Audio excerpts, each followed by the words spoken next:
Hello, my name is Sarah Kogan. Today I'll be talking to you about estate planning documents, specifically the importance of three documents in particular, those being your wills, your powers of attorney, and your medical directives, the importance of each, and our recommendations regarding each document. First of all, talking about your will, each of these documents is meant to dictate your wishes in the event that you are unable to communicate them for yourself. In this case, your will dictates the distribution of your assets in the event of your death. You would no longer be able to communicate your wishes, so they are documented in your will. Now, currently, the way that you desire your assets to flow is from your estate to your spouse, and from your spouse, your surviving spouse, to your siblings and their children, as well as your preferred charities. Now, because you live in Texas, Texas is a community property state, so without wills, the majority of your assets would pass to your spouse automatically. However, this is not automatic with all of your assets, and upon your spouse's death, the distribution of your assets to your other beneficiaries, those being your family and charities, would not be communicated anywhere and therefore would not be carried out. So in this case, we recommend that you do get wills individually for each of you. You will have to visit with an attorney to set these up. You'll have the flow of assets to your beneficiaries, as well as the percentage breakdown of how you want your estate to flow. Those will have to be outlined within the will, as well as the assets that will be passed down. And we also want a provision in each will that will dictate that all other wills are invalid, they're void, and that these are the most up-to-date and accurate. This will be useful in the event that another will comes floating out, and people might be able to dispute your wishes if there are two wills floating about, and this eliminates that possibility. So, moving on to your second document, power of attorney. So your power of attorney gives someone the right to act in a legal capacity for you on your behalf. So this can be either general or limited.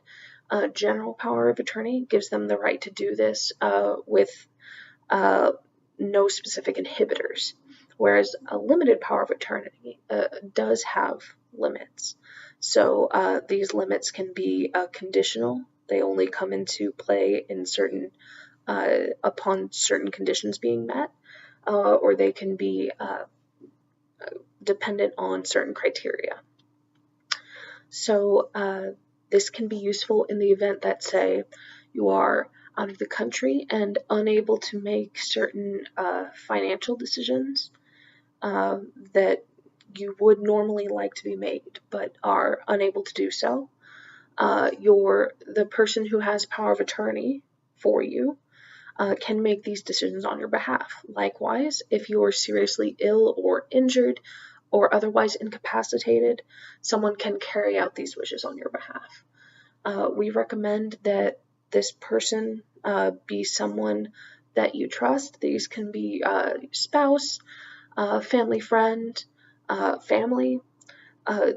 This is up to your personal discretion, and we recommend that once you have a list of people that you believe would be suitable for having power of attorney, we can discuss then what capacity you would like them to be able to act in.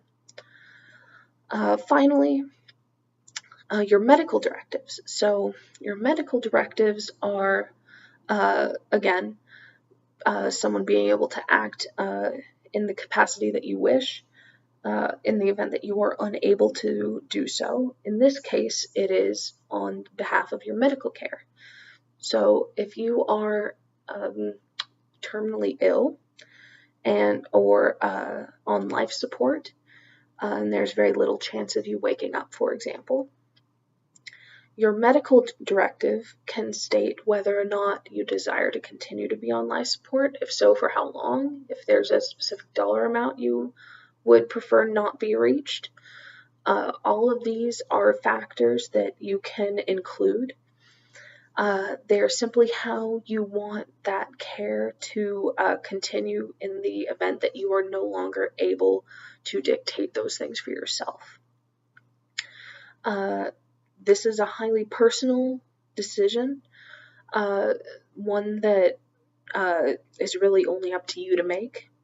So while we do recommend you speak to an attorney, this is entirely up to your discretion, though we do recommend that you have one in place just so that your wishes are certainly carried out in the event that you are unable to communicate them for yourself.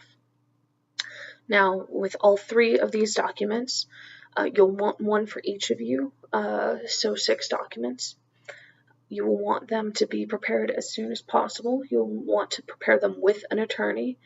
You can speak to us about them as well to make sure that you are covered as far as estate planning goes.